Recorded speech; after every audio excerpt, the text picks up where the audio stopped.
Assalamualaikum warahmatullahi wabarakatuh. Halo, apa kabar sobat KUKM? Kita di Senobar lagi, saya Tika Sulistia. Kali ini sudah bareng, kita sharing ya, sering sharing kali ini kita sudah bareng dengan ini di sebelah saya. Sudah kenal ya? Sudah lah. Iya, kalau benar, kalau pelaku koperasi dan UMKM itu udah pasti Mas Helmi. Di sebelah saya ini ada Helmi Syarif SH, tenaga ahli pemasaran Dinas Koperasi dan UKM Provinsi Jawa Timur. Apa kabar Mas Helmi? Alhamdulillah baik, Mbak Tika. Gimana kabarnya? Agak blank ya? Agak blank. Iya, jangan kaget loh. Kenal, ya. Yang kaget yang ini loh sebenarnya sobat KUKM loh, ada Mas Helmi di TV. Waduh, ini harus ditonton, seru pasti.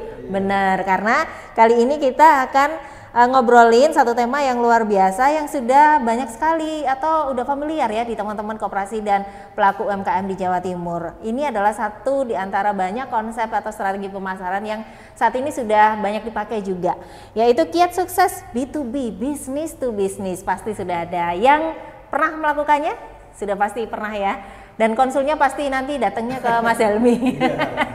Nah, kita ngobrolin ini Mas Helmi, kiat sukses business to business. Ini kan satu di antara beberapa konsep bisnis yang atau pemasaran yang bisa dilakukan atau bisa dipilih sama pelaku UMKM dan koperasi. Kalau kita ngomongin pemasaran dulu deh Mas Helmi, pemasaran ini kan luas banget ya.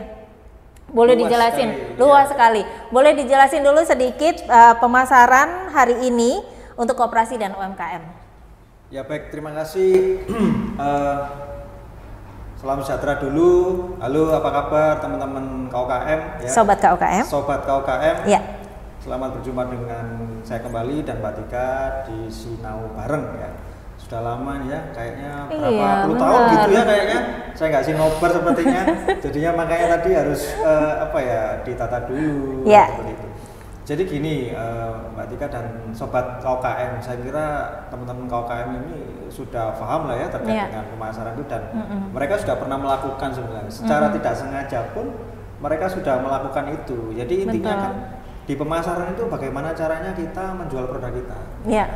Kemudian produk kita itu supaya laku, ya sebenarnya simple gitu aja. Benar. Cuman banyak sekali strategi-strategi yang harus dilakukan. Jadi luas sekali. Betul. Tergantung bagaimana caranya kita untuk meningkatkan pemasaran itu dengan strategi-strategi yang jitu lah istilahnya. Betul. Dipilih sesuai dengan kebutuhannya pelaku UMKM-nya, maunya gimana, targetnya gimana gitu ya, maunya kemana supaya sesuai juga ya sama kemampuannya. Nah, kita ngobrolin B2B sekarang, satu di antara strategi pemasaran yang ini luar biasa sih sebenarnya impact-nya ya setelah kita kali ngobrol bahwa yang kalau memilih yang B2B ini sebenarnya hasilnya akan jadi luar biasa, tapi juga ada kelemahan dan kekurangannya, ada keuntungannya dan ada juga hal-hal yang boleh dilakukan dan nggak boleh dilakukan. Ini yang mau kita obrolin Mas Helmi, B2B nih, business to business hari ini seperti apa? Sebetulnya konsep business to business itu kan bisa dilakukan oleh perorangan ataupun kelompok gitu kan. Ya bedanya kalau misalkan perorangan ya salah satu contoh aja kalau sobat KUKM mempunyai produk, kemudian produknya dititipkan di toko ya, istilahnya konsinyasi atau nitip, itu sudah B2B sebetulnya, sebutannya sih B2B. Benar. Cuman secara perorangan kan begitu. Tapi kalau secara kelompok biasanya ini akan lebih bagus ya, karena ada dua keuntungan gitu ya. Keuntungan bagi si buyernya atau si tokonya tersebut, juga ada keuntungan yang lebih baik dari sisi UMKM-nya. Nah, jadi ada lebihnya di situ. Kalau perorangan ya pastinya kurang sip lah gitu. Kalau perorangan mungkin agak ya langsung ya direct ngomong ke pihak toko gitu ya, dan kemungkinan untuk bisa diterimanya mungkin nggak terlalu besar dibandingkan kita jalan bareng kali ya Mas ya, lebih mudah. Digeruduk tuh bareng-bareng, dikeroyok kan, jadi lebih jadi gitu benar ya? Jadi bayarnya oke banget. Enggak, bukan seperti itu. Jadi ada teknisnya sendiri sobat KUKM. Nah ini apakah dari sisi buyer sendiri Mas memang Mas Helmi sudah menjumpai banyak gitu ya, apalagi Mas Helmi membantu para UMKM di Jawa Timur. Nah, mempertemukan antara buyer dan UMKM ini kan tidak mudah, tidak juga sulit gitu loh. Dari sisi buyernya ini sebenarnya apa sih yang diharapkan ketika dia berjumpa atau ketemu sama produk-produk UMKM? Ya. Sebetulnya buyer itu keinginannya nggak terlalu muluk-muluk dan nggak ribet sebenarnya ya. Yang jelas tergantung buyernya. Kalau buyernya ini contoh aja kalau dia toko oleh-oleh gitu ya. Kalau dia itu toko oleh-oleh yang pasti dia kepingin ketemu produsennya langsung. Betul. Nah, itu pasti. Jadi kalau di luar itu karena apa? Karena mereka pasti akan menghitung harga pokok. Betul. Nah, itu akan bernegosiasi harga pokok. Karena kan dijual lagi untuk oleh-oleh. Kemudian yang kedua, mereka juga akan berhitung secara kapasitas produknya. Betul. Karena toko oleh-oleh ini kan terkait dengan pariwisata. Betul. Nah, lihat aja kalau misalkan satu toko oleh-oleh didatangi oleh 2 bis saja misalkan, satu bisnya 50-100 orang.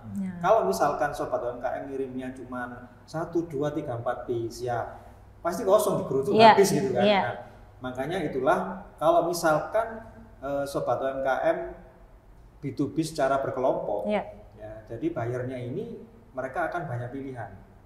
Benar. Yang satu keuntungan bagi buyer adalah mereka buyer ini banyak pilihan produk-produk UMKM ya.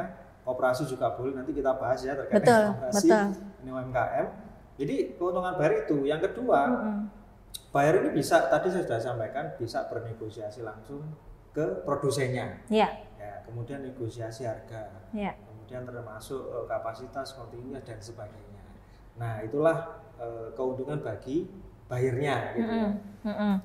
Nah, nggak ribet kata Mas Helmi, tapi ada nggak sih Mas Helmi menjumpai beberapa buyer, terutama buyer besar gitu ya, yang ya kalau dibilang nggak ribet, tapi mereka biasanya akan menyesuaikan, misalnya packagingnya kayak A gitu ya, terus yang si buyernya ini ada di level B gitu.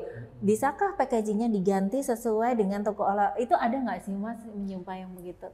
Ada sih ya, jadi memang setiap buyer itu kan beda-beda ya. Setiap buyer keinginannya itu pasti berbeda-beda. Tapi itu tidak terlalu signifikan bagi buyer gitu ya. Artinya ada beberapa kasus aja sih buyer seperti itu. Tapi yang jelas yang tadi saya sampaikan, buyer itu intinya pokoknya kalau misalkan dia ingin B2B dengan UMKM itu senang karena dia langsung ketemu produsennya. Jadi nggak banyak harga. Betul. Itu tadi dia langsung bisa menanyakan terkait dengan kapasitasnya, bisa langsung. Kalau misalkan dia bukan pelaku atau produsen langsung, dia mikir, wah saya ini ambil dari orang, berapa ya kapasitasnya nggak tahu gitu, pasti nggak bisa jawab. Kalau ditanya terkait dengan kapasitas. Nah, jadi mungkin kuncinya di situ sih, buyer ini pengen di situ aja. Kalau terkait dengan misalkan packaging itu menyesuaikan. Jadi kalau misalkan UKM-nya mau gitu ya, kalau misal mau menyesuaikan, saya pengen packaging ini tapi pesanannya saya 1000, saya kira nggak ada masalah ya. Karena UKM juga mikir, kalau misalkan saya harus ganti packaging, ganti kemasan, pesannya cuma 10 ya, mikir ya. Tapi kalau misalkan barnya bilang, Pak ganti packaging, saya pesennya setiap minggu 1000, nah itu nggak masalah gitu ya. Jadi itu sih sebenarnya itu kasus khusus aja. Jadi ada proses diskusi, nggak langsung harus saklek bagaimana gitu ya. That's why buyernya seneng banget kalau ketemu sama produsennya, karena lebih dinamis gitu loh keputusan-keputusan yang diambil. Bener juga ya, kalau packagingnya harus dirubah itu sekarang ngeprint packaging itu minim 500 ya kayaknya. Benar. Terus apakah memang secara kapasitas nih Mas? Apakah memang dalam berapa sih sebenarnya, ada minimal nggak sih berapa yang dibutuhkan buyer selama Mas Helmi handle UMKM dan buyer di Jawa Timur? Jadi tadi ya, jadi intinya itu kalau buyer ketemu produsen ini kan sama kayak apple to apple gitu. Betul. Jadi cocok gitu. Kalau misalkan dia ketemu pertama kali, order pertama kali nggak mungkin langsung banyak. Paling dia biasanya berapa 20, 30, 50 piece lah ya. Kalau misalkan quantity. Kalau misalkan berat jenis paling ya ada sampai tontonan lah, paling mungkin ya 50 kilo, 100 kilo gitu. Okay. Jadi secara kapasitas, cuman ketika sudah ada order pertama, kemudian sudah jalan, kan ada evaluasi nih. Yeah. Mungkin biasanya 3 bulan dievaluasi, dari 50 piece ini dia laku berapa. Kalau misalkan dalam 3 bulan dia laku 50% lebih, nah si UMKM ini harus siap-siap untuk menambah kapasitas gitu loh. Okay. Ada waktu untuk negosiasi lagi. Jadi seperti itu, sehingga ketika nanti ada order yang kedua, si UMKM ini sudah siap. Kadang yang terjadi ketika order pertama ini ya, kemudian ketika sudah tahu juga UMKM ini produknya laris ya di toko tersebut, mereka tetap produksinya dengan kuota yang sama, sehingga ketika ada PO kedua yang lebih besar lagi, UMKM-nya nggak siap. Nah ini yang sering sekali terjadi ya, yang paling krusial di situ. Nah, Mas Helmi menghadapi yang seperti itu tuh Mas Helmi ke pelaku UMKM nih ya, mau gemes ya kan udah masuk ya, kenapa Anda tidak mau upscaling untuk menambah jumlah produksi padahal produknya laku. Nah, kadang-kadang memang ini jadi kendala ya untuk teman-teman UMKM, tinggal niatnya mau maju atau enggak, kan segala sesuatunya bisa didiskusikan ya Mas Helmi. Nah, Mas Helmi pernah nggak menghadapi yang seperti itu, dan apa yang Mas Helmi lakukan ke pelaku UMKM ketika pelakunya belum mencapai kapasitas yang diinginkan sama buyer? Ya, saya akan menyampaikan ke UMKM itu sebelum dilakukan B2B, saya akan memberikan semacam ya bahasanya briefing lah ya. Jadi sebelum kita B2B, saya akan briefing kepada teman-teman yang mengikuti B2B itu. Yang pertama tadi, Bapak Ibu silakan untuk menyiapkan gitu ya. Bukan wajib tapi menyiapkan. Betul. Ketika produknya nanti deal sama buyer, menyiapkan kapasitasnya itu disiapkan untuk ditambah, kan gitu ya. Nah, kadang mereka itu, oh ya Pak siap. Nah, siap itu dalam artian ya apa ya, siap-siap gitu aja, nggak ada.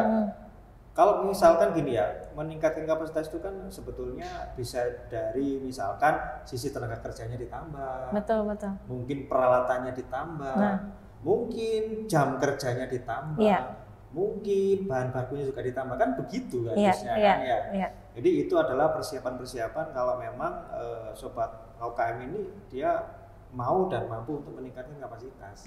Jadi di awal itu sudah saya briefing. Kalau misalkan, kalaupun loh Pak kadang gini loh, ya kalau diterima Pak, kalau nggak diterima, loh nggak apa-apa nggak diterima, kan masih ada kesempatan yang lain kan. Betul. Nah sekarang oke nggak diterima. Kalau misalkan diterima lah, terus bagaimana kan gitu. Kemungkinannya kan dua, kalau misalkan ketemu buyer itu diterima nggak diterima, deal kan nggak deal no deal kan gitu aja. Nah jadi tetap mereka harus siap seperti itu. Jadi di awal sudah harus benar-benar disiapkan.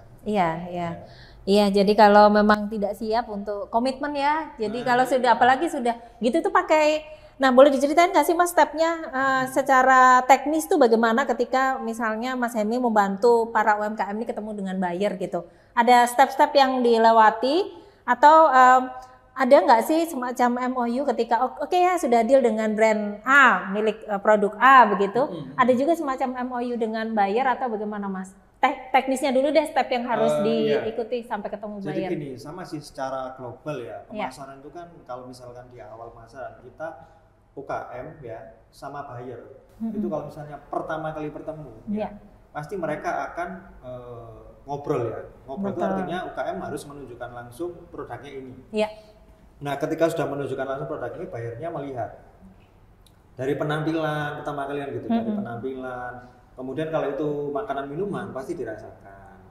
Nah yang kedua, kalau misalkan bayarnya itu dari rasa penampilan pasti nanti si bayarnya akan bertanya harganya berapa, kan gitu. Betul. Gak mungkin kalau bayar itu menanya ke produsen itu harga, gak mungkin harga eceran gitu loh. Ini harus siap harganya itu jangan menyebutkan harga eceran gitu loh. Kadang mereka itu dari saya Pak sekian, nggak begitu. Ini buyer loh, ini bukan orang per orang loh ini. Ini buyer gitu loh. Jadi ngomongnya memang ya tadi loh, jadi persiapannya memang benar-benar harus harganya itu harga buyer. Harga buyer. Karena buyer ini kan juga dijual lagi. Jadi benar-benar persiapan itu. Nah, ketika sudah seperti itu, harga sudah disampaikan. Kemudian kedua buyer pasti nanya kapasitasnya berapa per bulan kan gitu. Nah, ketika misalkan sudah seperti itu, sudah selesai tahapan berikutnya, barulah si buyer ini akan membuat purchasing order atau PO, atau surat pemesanan. Nah, di PO itulah dijelaskan secara gamblang detail produknya apa, gramaturnya berapa, jumlah siswa berapa, kesatuan berapa, ya kemudian ketentuan kirimnya kapan, bayarnya, sistem pembayarannya apa dan sebagainya. Jadi jelas ya? Jelas. Jadi PO itulah sebagai dasar UKM untuk kerjasama. Lebih besar lagi kalau misalkan ada keberlanjutan setelah PO itu, nanti ada MOU atau perjanjian kerjasama. Bisa juga nanti kontrak 1 tahun. Nah seperti tahapannya itu begitu. Iya. Tahapannya itu gitu. Dan semuanya jelas, apalagi kalau bayarnya bayar besar ya, sobat KUKM, pasti nggak main-main deh. Karena dan itu tadi harus ada komitmen dan kesiapan dari pelaku usaha sendiri, apakah sudah siap untuk bisa menembus pasar. Kalau memang pasarnya masih lokal dan masih ingin yang dalam skala kecil karena belum sanggup, bisa didiskusikan lagi. Terutama kalau pelaku usaha ini ke Dinas Koperasi dan UKM Provinsi Jawa Timur, nanti akan ketemunya sama Mas Helmi. Gitu ya. Nah, ini nih soal packaging dan kemasan, Mas, ini di depan kita udah banyak produk-produk ini, Mas. Ini Mas Helmi udah kenal semua ini pasti. Ya, coba Mas, rata-rata kenal ya. Wedang Uwu nih, Mas. Punya, boleh Mas Helmi itu punya siapa, harga berapa, Mas? Wedang Uwu ini mereknya Yoiku ya. Yoiku. Kalau misalnya mereknya ini Yoiku. UMKM mana ini ya, Mas? Kemudian ini UKM dari Sidoarjo. Oh. Ya. Bagus kemasannya. Wedang Uwu. Nah, ini wedang Uwu ini adalah wedang rempah ya. Jadi ini untuk kesehatan sih bagus ya, karena ini dari bahan-bahan yang alami. Herbal ya. Ya, bahan-bahan herbal. Bikin hangat dan nikmat. Sudah ada sertifikasi halalnya yang baru. Wah, jadi keren. Sobat UMKM silakan ya, kalau misalkan berminat, ini produk asli dalam negeri UMKM Jawa Timur. Kesana ya? Iya, nih harganya 16.000. Nah, ini harga kemasannya kayak gitu 16.000. Murah banget loh sobat KUKM. Kemasannya udah. Ini kalau ketemu buyer kira-kira nih contoh kasus ya. Kalau ketemu buyer Mas gimana? Nah, kalau saya misalkan saya bayarnya ketemu seperti ini dari sisi saya sudah minat ini dari sisi kemasan. Saya sudah suka nih kemasannya ini. Sudah bagus nih, udah bagus, sudah layak jual. Betul. Nah, isinya banyak lagi ya, Mas? Sudah layak jual. Iya, benar. Banyak. Kemudian perizinannya nih PRT sudah ada, halalnya juga sudah ada. Dari sisi penampilan juga bagus. Nah, tinggal bagaimana ini di tester kan? Nah, tinggal benar. begitu aja. Setelah itu baru nanti ini keluarga. Pasti yang dicantumkan di sini kan ya harga umum lah, karena kan ini label di sini. Iya. Jadi bukan harga itu ya sobat KUKM, kalau ngobrol sama buyer tadi udah dijelasin sama Mas Helmi. Belinya nggak ujian. Mindsetnya harus dirubah. Tapi dibekali dulu kan sama Mas Helmi ya, ketika pelaku UMKM ini ingin mau ketemu sama buyer, boleh diskusi dulu sama Mas Helmi di sini. Yang ini Mas, ini sama ya. Oh, hari ini kita mau pamer produk-produk yang herbal. Ini semua produk herbal, ini juga bagus ya untuk kesehatan. Benar. Ensam, sari temulawak sudah ada ininya, packagingnya juga bagus, penampilannya bagus. Ya, instan. Ya, tinggal itu tadi. Jadi tadi kan yang pertama harus penampilan, dilihat dulu packagingnya. Kemudian yang kedua baru karena ini makanan atau minuman harus dirasakan dulu. Baru kita ngomong masalah harga. Nah, betul. Ini bagus-bagus semua. Bagus-bagus sih. Iya. Yang ini Cangon, ini dari teman-teman Opop Jawa Timur, udah ada halal, dari Bojonegoro loh.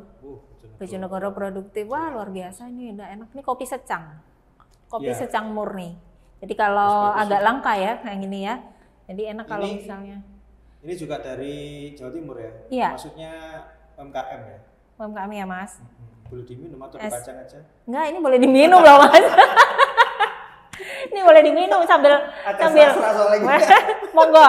Jadi kita sambil pamerin nih produk-produk UMKM yang ada di. Sebetulnya ini harus ada ini apa pemanasnya. Iya. Jadi sekalian kan dicoba ya. Boleh nggak tuh? Ini yang ide Mas Helmi loh, boleh. Saya bayarnya istilahnya. Oke. Boleh, kawan-kawan kita harusnya gitu loh ya. Jadi nggak hanya pamer aja. Ini nih yang saya dari tadi udah ngincer nih frappuccino, sobat KUKM, tapi udah instan. Jadi enak banget jadi kita punya pilihan, nggak hanya kopi hitam, ini frappuccino sudah gini dan murah banget. Sebentar ya, 33.000. Ini berat banget loh. Sebentar, berapa gram? 40 gram. Udah powder instan, tinggal. Ini juga herbal nih, jahe merah. Nah, betul. Semua ini memang herbal ya. Kesehatan. Ini packagingnya seru banget nih, industrial banget ya. Ya ini kopi ini robusta. Ramah lingkungan ini ya. Betul.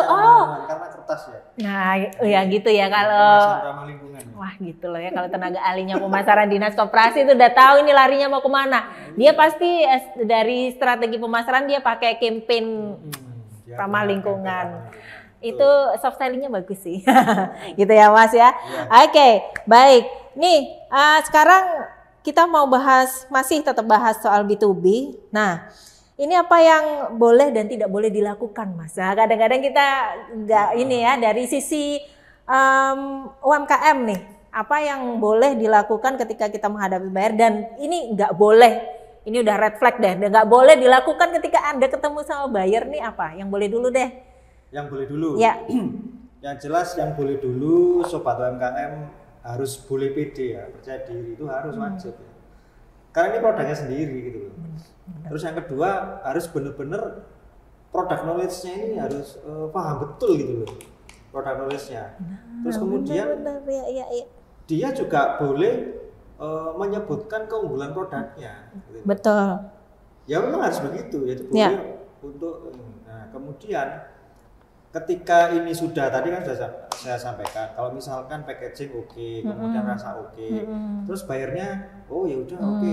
Nah si UKM-nya boleh menanyakan gimana Pak kelanjutannya, nah gitu. Harga ini harga saya segini ya, seperti itu. Boleh. Jadi jangan pasif ya, nurut-nurut aja karena sekarang ya. Sudah ada urutannya gitu. Betul. Pasti buyer itu kan melihat oh bagus nih, bagus. Coba sih saya cicip Pak. Gimana Pak? Oh enak, bagus nih enak. Setelah itu misalkan oh ya sudah, nanti saya kontak lagi. Jangan, langsung aja ya Pak. Kalau harga gimana Pak? Nah ini saya harga dari saya Pak. Misalkan harga distributor nih Pak, langsung sekian gimana Pak? Iya. Saya produksinya dan sebagainya. Ketika buyer nggak menanyakan harga gitu, kita boleh melakukan seperti itu. Ya nggak salah gitu ya, harus memang seperti itu. Baik. Biar gercep aja kan gitu. Betul. Yang tidak boleh. Iya. Yang tidak boleh? Nah yang tidak boleh pertama, nggak boleh grogi. Halo iya. Lah, kita jualan terus grogi lah, terus gimana? Begini Pak. Jadi nggak boleh gitu loh. Mindsetnya kayaknya harus dirubah ya, percaya diri dulu. Harus ya. Itu nggak boleh grogi. Karena apa? Ketika kita sudah seperti itu kan, ini beneran produknya apa enggak gitu loh. Ini beneran ownernya apa enggak kan gitu, sudah seperti itu. Ya sudah wassalam gitu ya. Iya. Kemudian yang tidak boleh lagi itu bilang gini, Pak gimana Pak, produk saya diterima apa enggak? Ya jangan begitu gitu ya, jangan, itu juga nggak boleh gitu.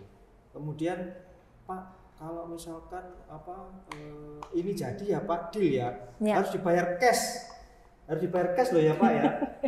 Nah, saya nggak mau ini diutangin atau itu nggak boleh. Iya soalnya nanti saya nggak bisa produksi lagi Pak. Itu yang nggak boleh. Iya. Terus kemudian yang nggak boleh lagi adalah mukanya itu harus benar-benar ceria. Nggak boleh mukanya muka kusem gitu ya, kayak orang putus asa gitu, jangan. Apalagi orang patah hati, jangan. Ada ya Mas? Oh ada gitu. Nah, mungkin itu masalahnya terlalu besar. Gitu. Iya. Gitu ya. Baik. Atau mikirin deh, waduh ini bisa nggak ya produksi banyak kalau ini deal. Terus yang tidak boleh lagi satu lagi, jangan ketika misalkan ketemu buyer, kita kayak mikir gitu ya. Misalnya tanya buyer, Pak harganya berapa? Berapa ya? Oh jangan. Wah fatal sekali itu. Ya, kemudian ini gimana rasanya enggak ya? Kira-kira ya kadang enak kadang enggak. Ya selera sih Pak kalau saya. Jangan. Harus pede dengan produknya ini gitu. Gitu. Betul. Betul banget Mas Helmi, karena saya juga menyumpai sobat KUKM itu, apalagi yang UMKM ya, produknya bagus tapi at the end dia selalu bilang ini sebenarnya sudah masuk ke toko oleh-oleh Bu Rudi tapi saya nggak pede Mbak, ini dipajang. Kok ada? Ya ada loh. Ya ada. Bener sih, benar ya. Sobat KUKM harus pede ya. Ya. Apapun itu kan produknya loh. produknya. Ya kan? Iya, Kecuali harus itu bukan bangga. produknya. Betul. Nah, ini produknya loh. Iya, apalagi yang nggak bisa jelasin produk knowledge-nya dengan baik ya. Ini lucu ya, yang Ya, bikin lucu, siapa? Itu, tapi ada ya Mas ya. Iya, ada juga gitu loh. Oh, alah ya. Oke. Teman-teman mulai ya inilah pede lah. Ya. Harus tetap semangat ya, pede, percaya dengan produk ini benar-benar dibutuhkan gitu loh masyarakat. Ya. Kita nggak boleh putus asa. Selain produk Mas, ada dokumen yang harus dibawa enggak? Kadang-kadang kan kita lupa ya hanya bawa produk saja, tapi yang lain-lain mungkin ada yang dibutuhkan dan lupa ke bawah ketika menghadapi buyer. Nah, sebetulnya bukan dokumen, tapi identitas tambahan ya. Iya, boleh. Kalau di produk ini kan sudah ada identitasnya, ada merek, ada komposisi, expired dan drama itu sebetulnya. Terus tambah satu lagi adalah kartu nama. Ya itu sebetulnya bisa juga disebut dokumen juga. Kartu nama, mungkin kalau memungkinkan juga ada company profile, kemudian ada katalog, brosur, event dan sebagainya. Tapi minimal kartu nama harus dibawa. Kan kadang kita lupa ya, sudah ngobrol banyak lama gitu ya, sudah dan sebagainya. Lupa bayarnya tadi siapa ya, nomornya berapa? Iya. Terus gimana mau jualan? Saya kontaknya ke siapa itu ya? Kan gitu ya. Jadi jangan sampai lupa kartu nama. Kalaupun misalkan kita lupa nanya nomornya buyer, misalkan nomor kontaknya buyer, kita ada kartu nama ditempelkan di sini misalkan, saya ditinggal sama dibayar. Bayar kan ini tadi produknya siapa ya, bagus nih. Kalau nggak ada identitas, bingung. Waduh ini saya hubungin siapa ini? Gitu ya. Kalaupun saya mengenalkan, masa menghubungi Mas Helmi? Mas Helmi juga. Nah iya benar. Saya juga bingung. Iya gitu, benar. Dokumen. Betul. Ya dicatat ya tadi yang udah. Penting gitu. Betul. Yang udah dibilang sama Mas Helmi semuanya dicatat ya itu ya. Jadi ketika mau ketemu sama buyer, nanti udah semuanya udah lancar gitu ya. Atau mau diskusi dulu ke sini boleh ketemu sama Mas Helmi di Dinas Koperasi dan UKM Provinsi Jawa Timur. Nah, nggak hanya sekedar UKM dan UMKM, tapi namanya juga Dinas Koperasi dan UMKM Jawa Timur. Koperasi nih Mas. Nah, koperasi dari sisi pemasaran kita hari ini ngomongin soal B2B. Gimana koperasi hari ini yang pakai pemasaran konsepnya B2B? Ya. Sebetulnya hampir sama ya. Jadi kalau UMKM itu kan mereka perorangan. Ketika B2B berjamaah, mereka harus berkelompok ya. Berasosiasi, berkelompok, berkomunitas dan sebagainya.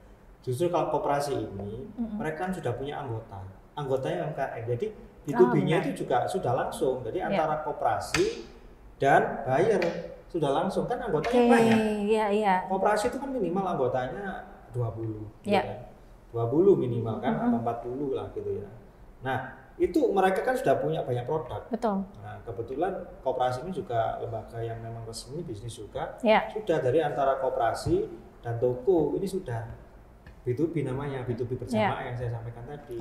Kalau UKM nanti harus berkelompok dulu, baru bisa B2B. Kalau perorangan tadi ya bisa. Nah, kalau koperasi bisa banget. Cuman ada koperasi ini kan ada beberapa jenis ya. Ada KSP, ada jasa, ada pemasaran gitu ya. Kalau bisa koperasinya ini adalah koperasi yang produsen gitu ya. Jadi kalau koperasi karena kan gini, kita ini kan menawarkan produk ke buyer. Kalau koperasinya ini bukan koperasi produsen, misalkan koperasi ini pemasaran. Betul. Nah, ketika koperasi ini pemasaran berarti kan produknya juga produk ambil dari orang, berarti koperasi ini adalah grosir. Harganya pasti akan lebih mahal, nggak bisa masuk ke buyer. Jadi koperasinya harus produsen. Karena kalau koperasi produsen, pasti anggotanya adalah kumpulan dari produsen-produsen. Nah, betul. Gitu. Pasti dari sisi harga, kapasitas, kualitas dan sebagainya itu bisa dikontrol oleh koperasi yang bersangkutan. Baik. Malah lebih mudah kalau B2B koperasi ini.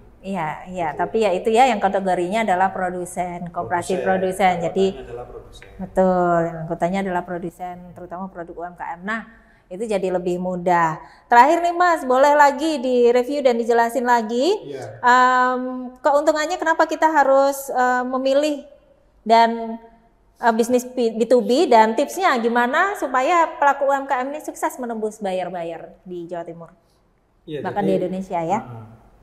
B2B ini sebetulnya salah satu strategi pemasaran ya. Kalau menurut saya juga salah satu strategi pemasaran yang paling jitu di antara program-program atau strategi pemasaran yang lain. Ada juga misalnya temu bisnis matching itu juga sama sih di strategi pemasaran juga. Betul. Kemudian promosi, online, iklan dan sebagainya. Nah, kalau teman-teman sobat KUKM kepingin sukses di B2B ya itu tadi. Jadi harus benar-benar produknya, orangnya itu disiapkan. Nggak sekedar produknya siap, orangnya nggak siap. Ya, kayak tadi, produknya bagus, kemudian orangnya ketika menawarkan itu apa bahasa Jawa itu grodal gradul gitu. Nggak lancar.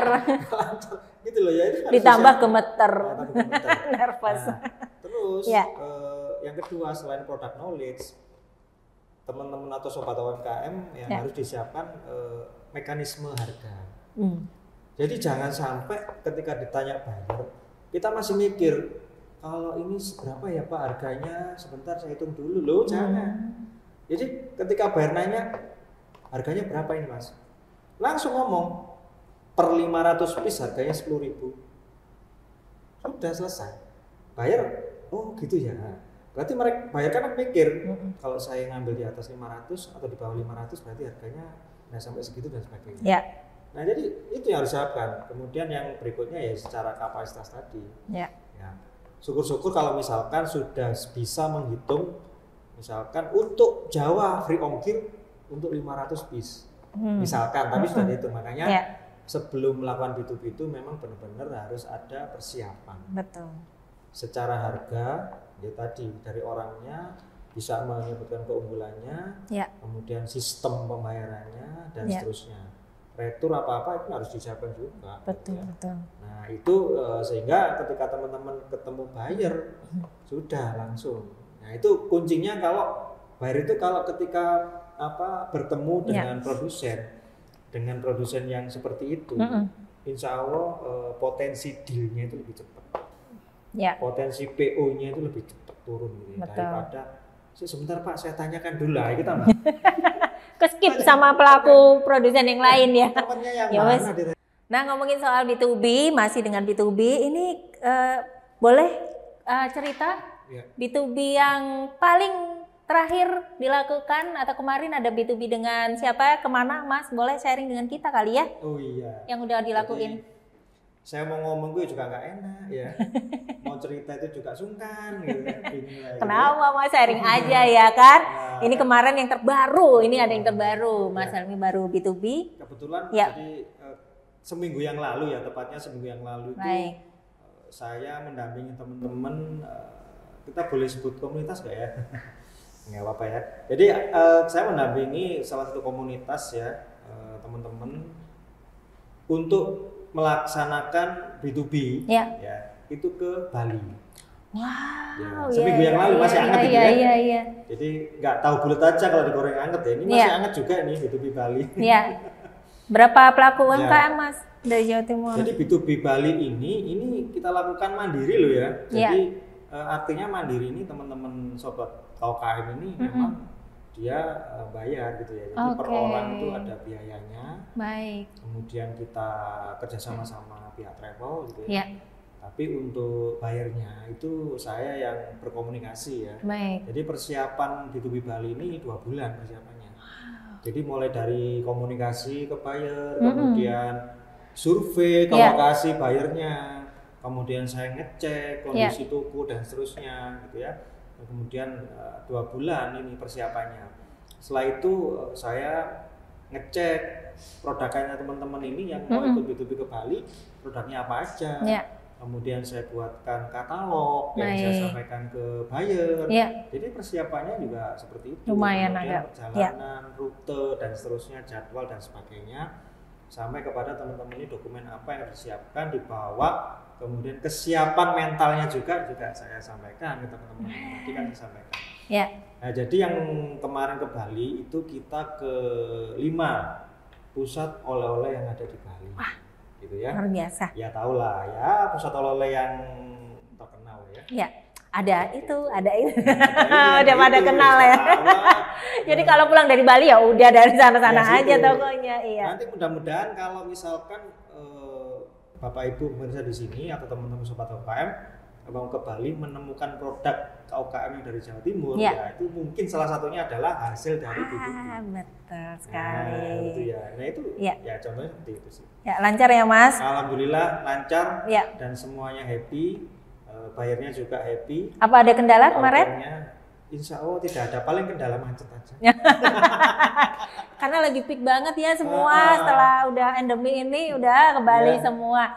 Jadi memang geliat wisata di sana juga bagus, support sistemnya, jadi peluang untuk oleh-olehnya juga jadi luar biasa. Biasanya studi pelaku Sobat KUKM Jawa Timur nih biasanya studi case-nya ke sana gitu loh, ingin belajar banyak bagaimana bisa menembus toko oleh-oleh yang di Bali. Nah, kebetulan secara mandiri Mas Helmi dengan teman-teman komunitas pelaku UMKM ini sudah ke sana gitu ya, Sobat KUKM.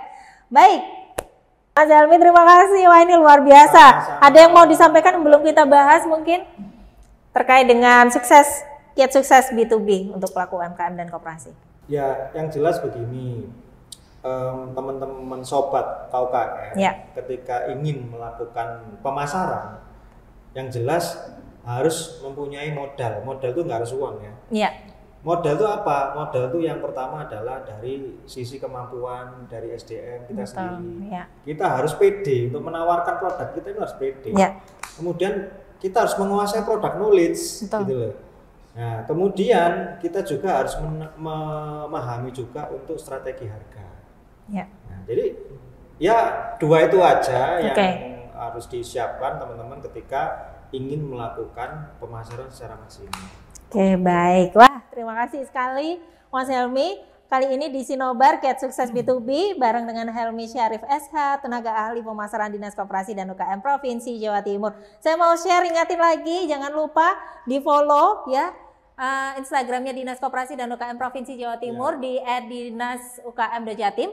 Kemudian katalog semua produk ini ada di @berandajatim_. Dan ini kita lagi tapping di studio podcastnya KUKM Space Jatim. Saya hampir lupa ya. Baik, terima kasih sekali lagi Mas Helmi. Sobat KUKM, kita ketemu lagi di Sinobar selanjutnya. Saya Tika Sulistia, pamit. Assalamualaikum warahmatullahi wabarakatuh. Waalaikumsalam warahmatullahi wabarakatuh.